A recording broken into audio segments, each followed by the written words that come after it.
بسم اللہ الرحمن الرحیم الحمد للہ رب العالمین والصلاة والسلام علی سید الانبیاء والمرسلین اما بعد فاعوذ باللہ من الشیطان الرجیم بسم اللہ الرحمن الرحیم۔ پیارے اسلامی بھائیو، ناظرین، سامعین،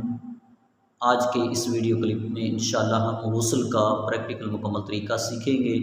کہ غسل کس طریقے سے کرنا ہے۔ آئیے غسل کا طریقہ سیکھنے سے پہلے اگر آپ نے ہمارے چینل کو سبسکرائب نہیں کیا، سبسکرائب کریں، لائک کریں اور شیئر کرنا بھی نہ بھولیں۔ آئیے چلتے ہیں غسل کا طریقہ سیکھنے کی طرف۔ غسل کا طریقہ یہ ہے کہ سب سے پہلے نیت کر لیجئے، یعنی پاکی حاصل کرنے کے لیے میں غسل کرتا ہوں، یا نماز کو اپنے اوپر جائز کرنے کے لیے غسل کرتا ہوں۔ اس میں اس طرح کی کوئی بھی نیت کر لیجئے۔ نیت کرنے کے بعد سب سے پہلے آپ نے اپنے استنجے کی جگہ کو دھو لینا ہے، اور استنجے کی جگہ کو دھونے کے بعد اس کے بعد آپ نے یہ دیکھنا ہے کہ جہاں پر آپ کے جسم پر نجاست لگی ہوئی ہے اس نجاست کی جگہ کو دھو لیجئے، اور پھر اس کے بعد آپ نے یہ کرنا ہے کہ نجاست کو دور کرنے کے بعد آپ نے وضو کر لینا ہے۔ جیسے کہ نماز کا وضو کیا جاتا ہے اسی طریقے سے وضو کرنا ہے، لیکن صرف وضو کرنے میں یہ خیال رکھنا ہے کہ اگر آپ ایسی جگہ نہا رہے ہیں کہ جہاں پر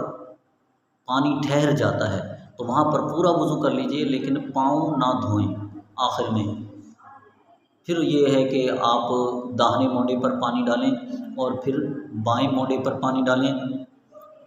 اور اسی طرح پھر جو ہے وہ آپ سر پر پانی ڈالیں اور سارے جسم کو اچھے طریقے سے مل کر نہائیں، یہاں تک کہ بال برابر بھی جگہ پورے جسم پر کہیں خشک نہ رہ جائے، ورنہ اگر آپ نے غسل کر لیا اور بال برابر جگہ خشک رہ گئی تو آپ کا غسل نہیں ہوگا۔ اب اگر آپ نے پاؤں نہیں دھوئے تھے تو غسل کر لیا، مکمل نہا لیے، پانی بہا لیا پورے جسم پر، اب جب غسل خانے کی جگہ سے علیحدہ ہونے لگیں گے اس وقت آپ نے جو پاؤں اگر پہلے نہیں دھوئے تھے تو پاؤں دھو کر پھر غسل خانے سے باہر آئیے۔ اس میں یہ یاد رکھیے گا، یہ غسل کا مکمل جو طریقہ ہے اس میں کچھ احتیاطیں بھی ہیں جو کرنی ہوتی ہیں، جیسے کہ بعض لوگ غسل کرتے وقت کچھ پڑھ لیتے ہیں، کلمہ شریف پڑھتے ہیں یا کچھ اور اوراد و وظائف کرتے ہیں، تو اس طرح کا کوئی بھی ورد پڑھنا یا کوئی بھی دعا پڑھنا یہ اس وقت جائز نہیں ہے۔ غسل خانے میں آپ نے کپڑے اتارے ہوئے ہوں، ننگے بدن میں کوئی چیز پڑھنا یہ جائز نہیں ہے، لہٰذا اس چیز کا جو ہے وہ خیال رکھا جائے۔ اسی طرح بعض لوگ جو ہے وہ جسم کو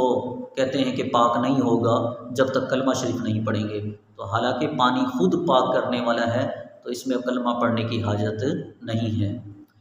اسی طرح اور یہ بھی احتیاط ہے کہ جہاں پر آپ نے نہانا ہے پہلے تو اپنے آپ کو چھپا کر ایسی جگہ پر نہائیں کہ جہاں پر کوئی دیکھ نہ سکے، اور اگر ایسی جگہ ممکن نہ ہو جیسے کہ ٹیوب ویل پر نہاتے ہیں یا نہر میں نہا لیتے ہیں، تو ایسی جگہ پر نہانے کا موقع ملے تو اس وقت یہ ہے کہ ناف سے لے کر گھٹنوں تک یہ بدن تو ایسے موٹے کپڑے سے چھپا ہوا ہو کہ اگر وہ گیلا بھی ہو جائے تو اس کے بعد بھی آپ کا جسم کی رنگت وغیرہ نظر نہ آئے۔ اور اسی طرح وہ غسل کرتے وقت کسی قسم کا کلام کرنے کی بھی اجازت نہیں ہے۔ یہ چند احتیاطیں ہیں، ان کو مد نظر رکھنا چاہیے، اور یہ بھی ہے کہ نہاتے وقت کعبے کی طرف نہ آپ کا منہ ہو اور نہ ہی پیٹھ۔ بعض لوگ بڑی بڑی کوٹھیاں بنا لیتے ہیں، بنگلے بنا لیتے ہیں، لیکن اس چیز کا کسی کو کوئی یا تو معلوم نہیں ہوتا، معلوم ہوتا ہے تو اس طرف توجہ نہیں ہوتی کہ وہ غسل خانے یا واش روم وغیرہ یہ بناتے وقت اس چیز کا اہتمام نہیں کرتے کہ کہیں بیٹھنے میں یا نہانے میں جو ہے وہ منہ یا جو ہے وہ پیٹھ کعبے کی طرف نہیں ہونی چاہیے۔ اس کا خاص طور پر ہمیں اہتمام کرنا چاہیے۔ اللہ پاک ہمیں اس پر عمل کرتے ہوئے زندگی گزارنے کی توفیق عطا فرمائے۔ جو غسل کا طریقہ ہم نے سیکھا اس پر عمل کرنے، یاد رکھنے اور دوسروں تک پہنچانے کی توفیق عطا فرمائے۔ صلو علی الحبیب صلی اللہ تعالی علی محمد صلی اللہ علیہ وآلہ وسلم۔